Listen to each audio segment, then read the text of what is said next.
السلام عليكم ورحمة الله وبركاته. طلاب الصف الأول الإعدادي، إن شاء الله النهاردة هنخلص مع بعض أسئلة كتاب الامتحان الدرس الثالث. يلا يا بطل عشان ما أخرجش. بسم الله الرحمن الرحيم. أول سؤال بيقول لي مواد كيميائية يتغير لونها في الوسط الحامضي عن لونها في الوسط القلوي. تمام، دي يا مستر اسمها الأدلة. الأدلة إيه يا ولاد؟ الكيميائية. يبقى ده كده يا مستر أنا معايا حاجة اسمها الأدلة الكيميائية. الأدلة الكيميائية. تمام. يلا يا شباب، دليل يمكنه التمييز بين الأحماض وبعضها أو القلويات وبعضها. طبعا يا جماعة ده دليل اليونيفرسال. دليل اليونيفرسال. نبات يتغير لون أزهاره تبعا لحامضية أو قاعدية التربة. طبعا يا جماعة ده نبات الكوبية. نبات الكوبية. عالم دنماركي ابتكر مقياس الرقم الهيدروجيني. طبعا يا حبايب قلب الشاطرين ده سورنسن.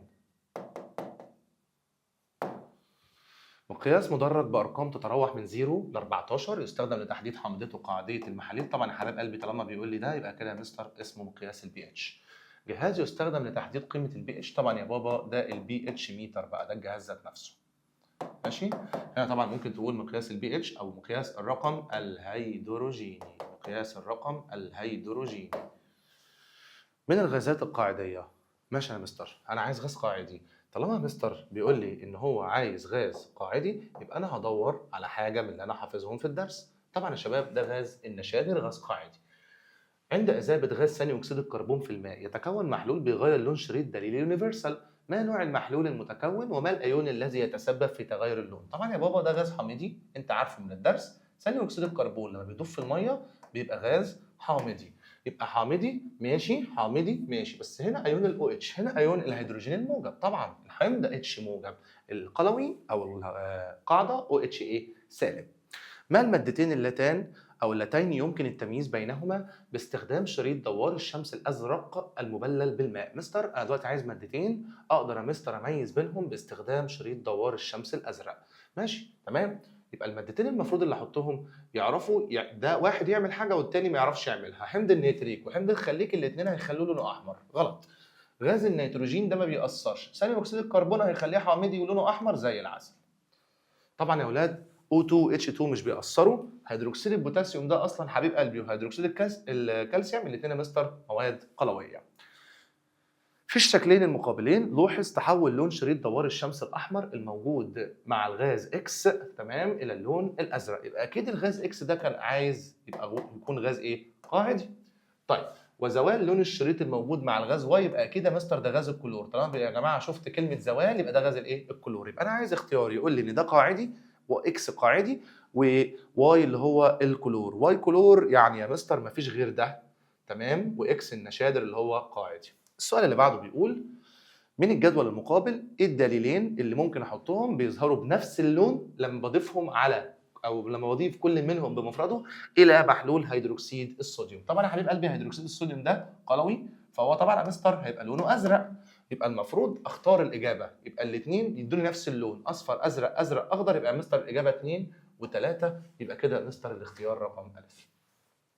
عند وضع شريط دليل نبات الكرنب الأحمر في محلول صودا الخبيز فإنه يتلون باللون. طبعا يا حبيب قلبي نبات الكرنب ده لو هو كرنب أحمر طبعا يا حبيب قلبي في محلول صودا الخبيز يبقى يا جماعة هيلون لون أخضر عشان ده طبعا يا حبيب قلبي قلوي.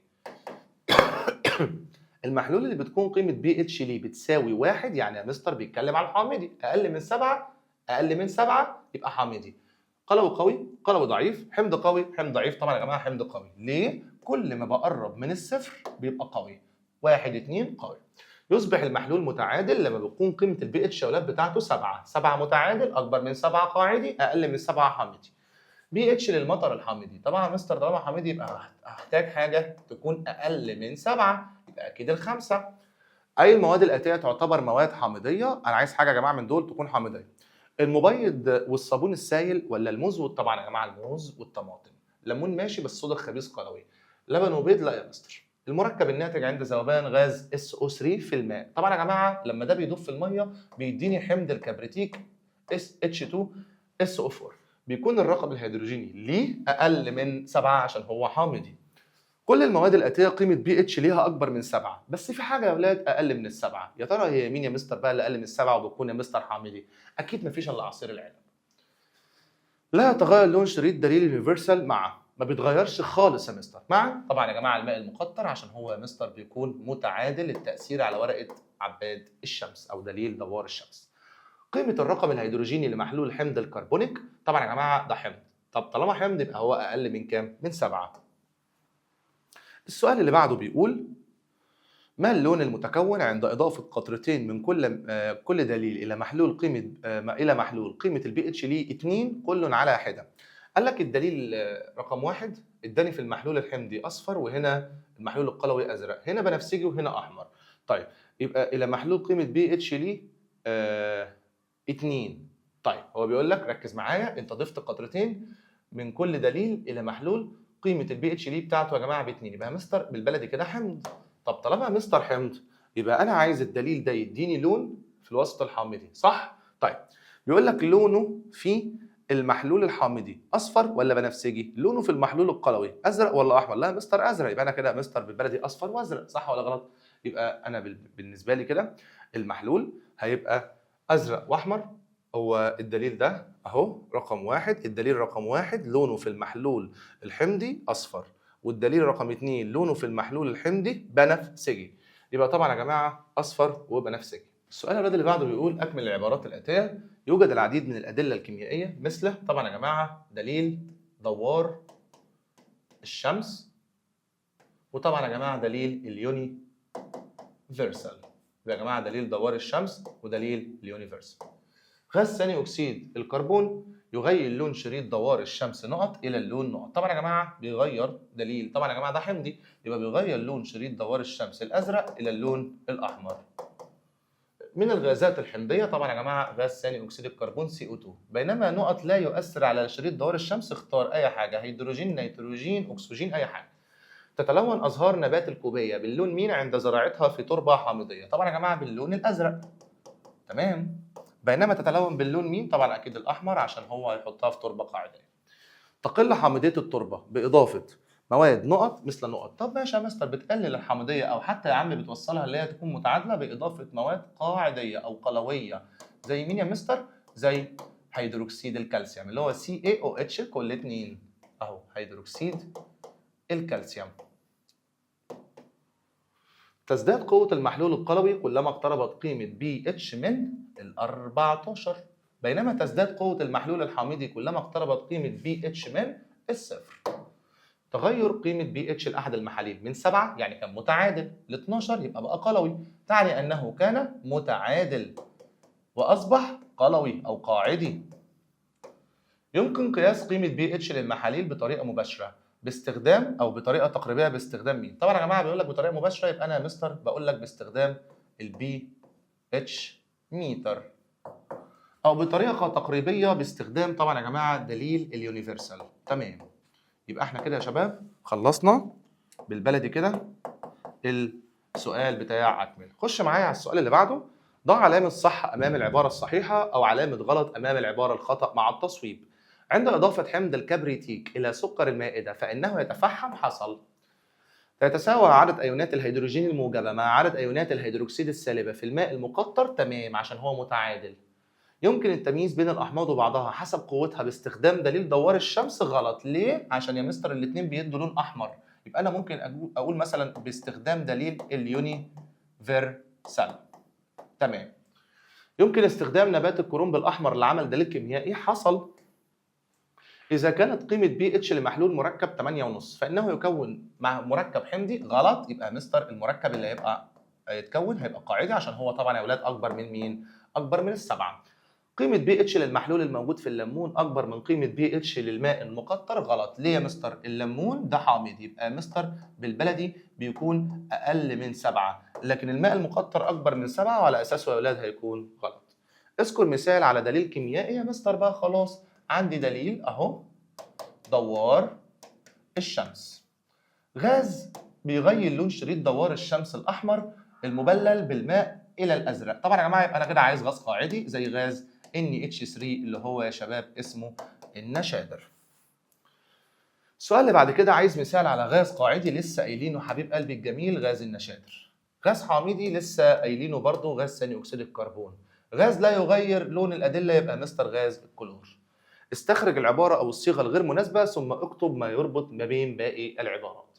حمض هيدروكلوريك، حمض خليج، غاز ثاني اكسيد الكربون، غاز نشادر. انا هختار ده عشان كل دي يا حبيب قلبي مواد تحمر لون دليل دوار الشمس.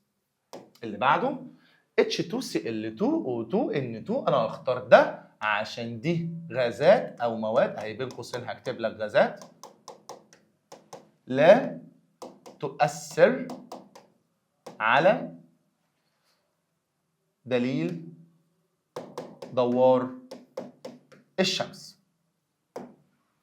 هيدروكسيد الصوديوم قاعدي، صودا الخبيث قاعدي، عنب حامضي، منظفات قاعدي. فانا هكتب اللي اختار طبعا العنب واقول اللي دول مواد قاعديه تزرق لون دوار الشمس. طماطم ولا بيض ولا عنب ولا ليمون؟ لا انا هختار البيض عشان كل دي احماض او مواد حمضيه بتحمر دليل دوار الشمس. الاسئله المقاليه يا اولاد علل لما ياتي. ممنوع تماما تذوق او شم اي او لمس طبعا اي ماده كيميائيه في المعمل بدون اذن المعلم، لان بعضها مواد حارقه او كاويه.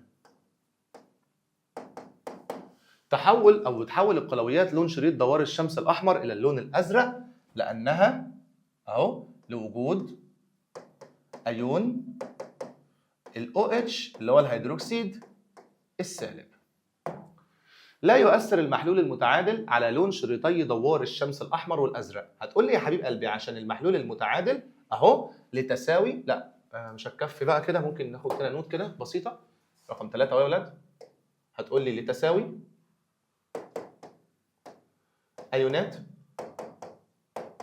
الهيدروجين الموجبه، لتساوي ايونات الهيدروجين الموجبه مع ايونات الهيدروكسيد السالبه. السؤال اللي بعده رقم 4. لا يمكن التمييز بين حمض الهيدروكلوريك وحمض الخليج باستخدام شريطي دوار الشمس. طبعا يا جماعه الاثنين احماض، يبقى ممكن اقول له لان كلاهما يعطي لون احمر. الاثنين يا مستر هيدوني لون احمر، مش هعرف يا مستر اميز. يلزم ان تبلل شرائط الادله بالماء عند اختبار حامضيه او قاعديه الغازات اهو، لان الغازات لا تذوب اهو الا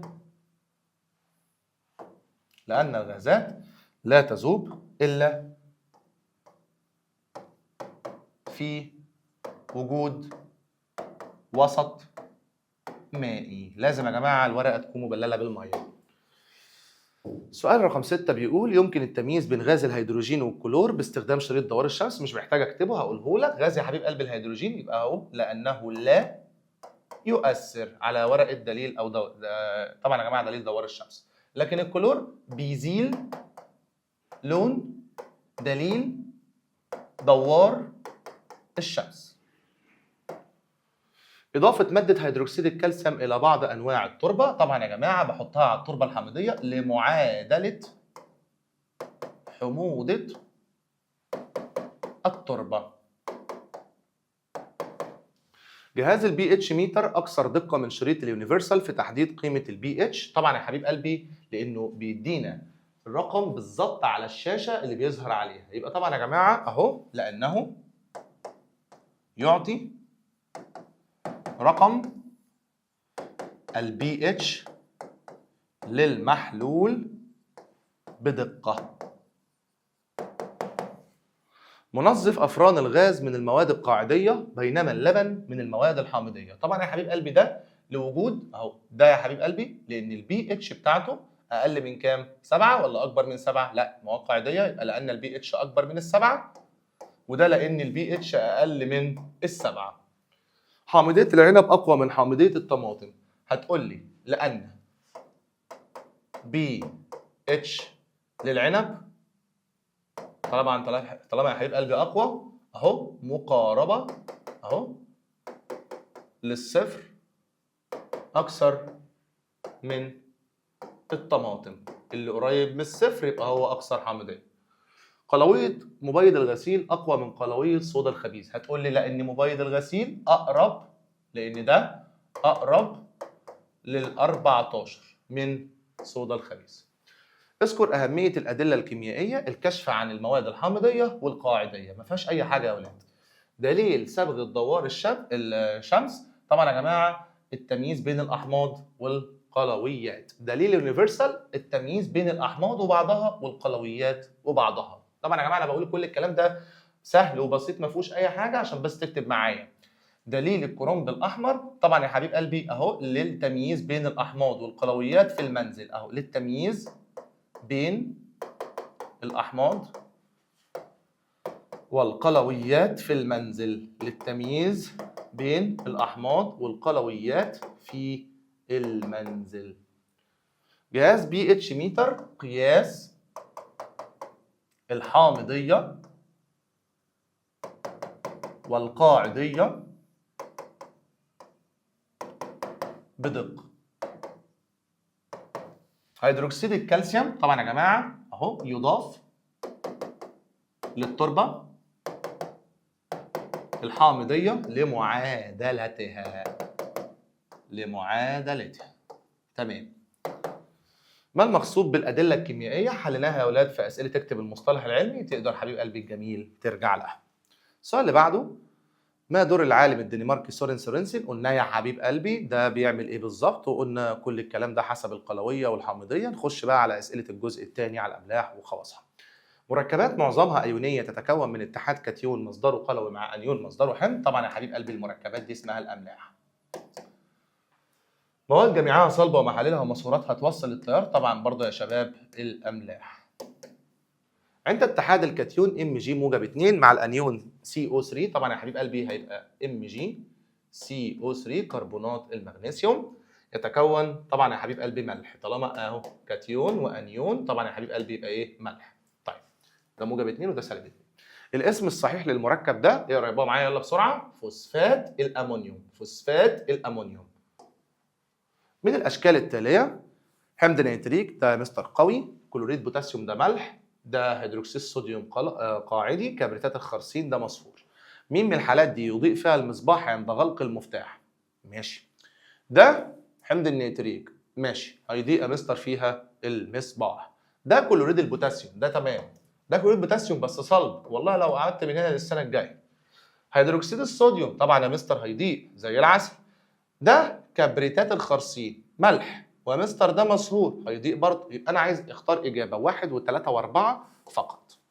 السؤال اللي بعده بيقول كل دول من خواص ملح كبريتات النحاس ما عدا. طبعا يا جماعه كبريتات النحاس ده لونه ازرق، ماشي، ده صح، يذوب في الماء، تمام، غير موصل للكهرباء، ولا الانيون المكون ليه هو؟ طبعا يا جماعه ده غلط حبيب قلبي، الانيون هيبقى الكبريتات اللي هو SO4. يتفق مركب CuSO4 اللي هي كبريتات النحاس مع NaCl في كل مما ياتي ما عدا. نوع المركب ده، ما هو ده ملح وده ملح. الذوبان في الماء، الاثنين يا مستر بيدوبوا. اللون ده لونه ازرق لكن ده لونه اخضر. كل الاملاح التاليه شحيحه الذوبان في الماء ما عدا. انا عايز حد يا مستر بيدوب بالبلدي كده يعني. خلاص يا مستر، طالما انت يا مستر بتدور على حد بيدوب يبقى هي كربونات الامونيوم. اي حاجه يا اولاد فيها امونيوم بتدوب، اي حاجه فيها امونيوم صوديوم بوتاسيوم بتدوب. تمام. الرقم الهيدروجيني لمحلول كلوريد الصوديوم، مستر ده كلوريد الصوديوم ده مستر ملح متعادل، يبقى مستر المفروض طالما هو متعادل يبقى الرقم الهيدروجيني بتاعه 7. قيمة بي اتش المحلول كلوريد الامونيوم، طبعا يا مستر كلوريد الامونيوم اللي هو رمزه NH4Cl. طبعا يا بابا طالما ده حامضي، احنا طبعا يا جماعه عارفينها من الدرس، حامضي يبقى هو اقل من 7. قيمة بي اتش محلول كربونات الصوديوم ده يا مستر قاعدي، وهكتب لك رمزه Na2CO3. تمام، يبقى كده يا مستر ده اقل من ده يبقى اقل من. اي الاملاح الاتيه يكون محلول بيزرق شريط دوار الشمس. طالما يا جماعه بيزرق ضريل دوار الشمس يبقى انا هختار حاجه قاعديه مفيش غيره، كربونات الصوديوم. تتكون معظم الاملاح من اتحاد نقط قلوي، طبعا يا جماعه يبقى كاتيون قلوي مع انيون حمض، زي طبعا يا بابا مثلا MgCO3، ادي كاتيون وادي انيون، موجب 2 سالب 2، عشان طبعا يا جماعه في الشحنه في الاخر كلها بتساوي صفر. يتكون ملح نترات الصوديوم من كاتيون، طبعا يا جماعه طالما كاتيون يبقى مستر بيتكون من كاتيون الصوديوم، ماشي، وانيون NO3 مصدره حمض النيتريك، حمض النيتريك، خليك ذكي، هو مستر الانيون اللي عندك اصلا NO3 يبقى انت اكيد حمض النيتريك اللي عندك اكيد كان HNO3. يبدا اسم اي ملح باسم، بص كده سمي ده كربونات المغنيسيوم، عمري ما اقول مغنيسيوم الكربونات، فطبعا يا جماعه بسميه باسم نقط وبينتهي باسم نقط، طبعا يا جماعه باسم الانيون وبينتهي باسم الكاتيون، يبقى باسم الانيون اهو وبينتهي باسم الكاتيون. مصاهير الاملاح نقط التيار الكهربي، طبعا يا جماعه طالما مصاهير يبقى بتوصل التيار الكهربي، بينما الماء المقطر لا يا مستر لا يوصل. من الاملاح التي تذوب في الماء ولونها اخضر، طبعا يا جماعه عندي كلوريد النيكل NiCl2، كلوريد النيكل. بينما من الاملاح شحيحه الذوبان ممكن يا مستر اقول له كلوريد الفضه AgCl، كلوريد الفضه AgCl.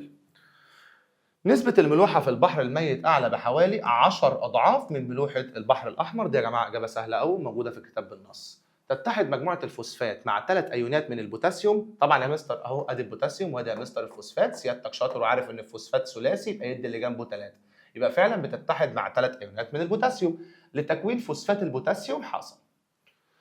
تختلف الأملاح عن بعضها من حيث اللون وقابلية الذوبان، تمام يا مستر، الأملاح مش كلها لون واحد. ملح CuSO4 ماشي ده كبريتات النحاس، اخضر غلط، يذوب في الماء ماشي، بس هو مستر مش لونه اخضر، ده مستر لونه ازرق. الماء المقطر جيد التوصيل للتيار الكهربي، غلط طبعا يا جماعه، انا ممكن اشيل جيد دي وهكتب رديء. كربونات الكالسيوم اللي هي يا جماعه رمزها CaCO3 تذوب في الماء، كذاب، شحيحه شحيحه. بينما كربونات الامونيوم اي حاجه فيها امونيوم بتدوب، هو كاتب لك شحيح يبقى هنا مستر هقول له تذوب، ماشي، يبقى طبعا يا مستر دي. يذوب ملح Ne2CO3 اللي هو يا جماعه كربونات الصوديوم في الماء، ماشي موافق. مكونه محلول قيمه pH ليه تساوي 7، لا مش موافق عشان ده قلوي اصلا قاعدي، يبقى مستر المفروض تبقى اكبر من 7، يبقى هنا تساوي 7 لا هتبقى اكبر من. ارتفاع نسبة الأملاح في مياه البحر الميت تؤدي لانخفاض كثافتها، غلط يا مستر، بتؤدي طبعا لارتفاع كثافتها. أنت لو قاصد تموت في البحر الميت وتغرق مش هتعرف.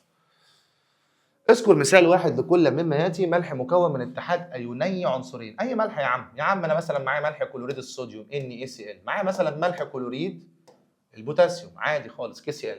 ملح مكون من اتحاد كاتيون عنصر مع انيون مجموعه ذريه، انا عايز دلوقتي يا جماعه كاتيون لاي عنصر مع انيون من مجموعه ذريه، فكر كده يا حبيب قلبي ممكن مثلا الانيون ده مثلا يكون ايه؟ والله يا مستر انا مثلا عندي الانيون بتاع المجموعه الذريه انيون، يبقى ممكن مثلا الكربونات، وطبعا يا جماعه كاتيون عنصر يبقى مثلا الصوديوم، انا يا مستر ممكن اقول كربونات الصوديوم Na2CO3، اكتبها طبعا يا جماعه بالعربي.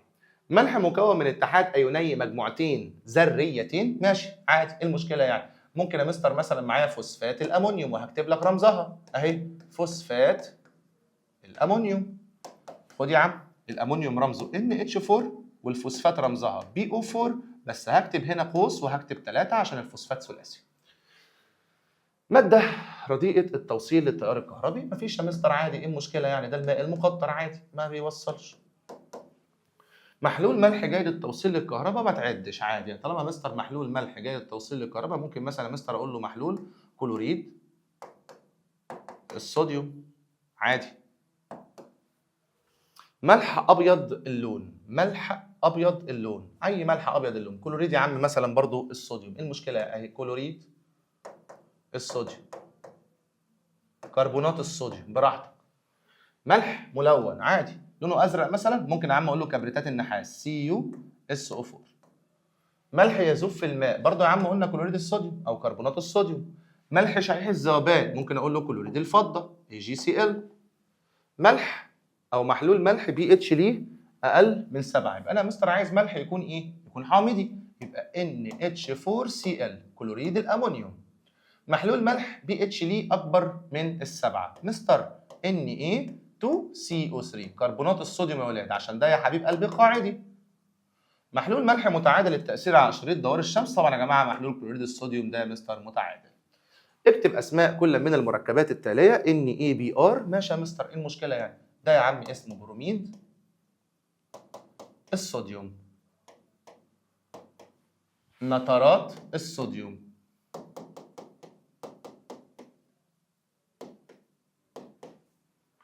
كربونات المغنيسيوم. السؤال ما فيهوش اي حاجه يعني.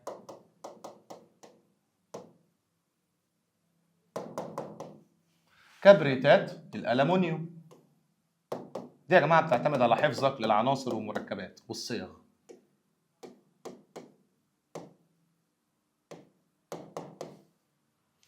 فوسفات البوتاسيوم، نترات الامونيوم، كلوريد الفضه. هتلاقيني سريع شويه في الحل عشان دي سهله ما فيهاش اي حاجه، معتمد على حفظك، مش هعرف اساعدك فيها. طيب اكتب الصيغه الجزيئيه للاملاح المكونه من الكاتيونات والانيات. تعالى اعلمك. كي وادي يا مستر بي ار. دايما يا جماعه الموجب بيتحط على الشمال والسالب بيتحط هنا على اليمين، يبقى كي بي ار، وده احادي وده احادي، فمش هكتب اي حاجه. طيب ادي الموجب اهو كي، وادي السالب بي او 4. مستر ده دي فوقها 3 يعني تدي دي 3، دي فوقها 1 فالمفروض تدي دي 1، ما بيتكتبش. NH4Cl اهو هتتكتب NH4Cl. ده سالب 1 وده موجب 1، ما اختلفناش فمش هنكتب الوحايد. ادي الموجب NH4 وادي السالب بي او 4، وعشان دي حبيب قلبي الجميل عندها 3 يبقى هتكتب 3. بي او 4 واي ال اهو اي ال، وادي يا مستر البي او 4، وعشان خاطري بقى ده 3 يدي اللي جنبه 3 وده 3 يدي اللي جنبه 3، دي هتطير مع دي فيتبقى لك المركب ده. CaSO4 نفس الكلام، ادي الموجب احطه ناحيه الشمال والسالب اخليه ناحيه اليمين. طبعا يا جماعه 2 هتطير مع الاثنين فمش هكتب اي حاجه. AgCl خلاص يا عم ده احادي وده احادي، الموضوع خلص. استخرج العباره او الصيغه غير المناسبه. ماشي. KOH KNO3 ZNSO4 وNaCl. طيب تعالى بقى نتفاهم مع بعض شويه. ده بالبلدي كده اهو هيدروكسيد البوتاسيوم، ده نترات البوتاسيوم. ماشي. ZNSO4 ده كبريتات الخرسين. NaCl يا مستر ده كلوريد الصوديوم. طب انا يا مستر دلوقتي عايز اسالك بس سؤال، مش ده بيدوب وده كمان بيدوب وده كمان بيدوب؟ هتقول لي اثبت لي. ده في بوتاسيوم، ده في بوتاسيوم ونترات، ده في صوديوم، يبقى اكيد ده يا مستر ما بيدوبش. يبقى انا هقول هنا اللي الباقي املاح تذوب في الماء. كبريتات النحاس، كلوريد النيكل، كربونات الصوديوم، كلوريد الفضه. بيدوب بيدوب بيدوب؟ لا يذوب. يبقى برضه يا مستر املاح بتدوب في الماء. السؤال اللي بعده حبيب قلبي الجميل بيقول لي NaNO3 CuCO3 CaSO4 AgCl. طب ركز كده معايا.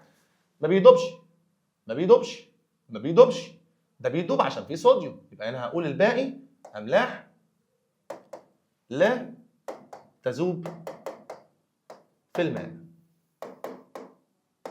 حمض الهيدروكلوريك، محلول كلوريد الامونيوم، محلول هيدروكسيد الباريوم، اللبن. طب ما تركز شويه معايا، ده حمض وده برضو يا حبيب قلبي والله العظيم حمض، ملح حامضي محفوظه، واللبن حمض، انا هختار دي، هكتب يا مستر اللي هم احمر. السؤال يا جماعه اللي بعده علل. يتكون ملح كلوريد المغنيسيوم من كاتيون مغنيسيوم واحد وانيون انا اسف انيونين كلور. حبيب قلبي الجميل، هو المفروض MgCl2، هو كده، هو بقى بيقول لك ليه ده واحد وده اتنين. طب يلا. لأن المغنيسيوم تكافؤه ثنائي، بينما الكلور أحادي. المغنيسيوم ثنائي فمحتاج يرتبط باتنين، الكلور أحادي فمحتاج يرتبط بواحدة. تمام. يعتبر محلول كلوريد الأمونيوم حامضي، بينما محلول كلوريد الصوديوم من المحاليل المتعادلة. طبعا يا حبيب قلبي السؤال ده ليه 3000 إجابة.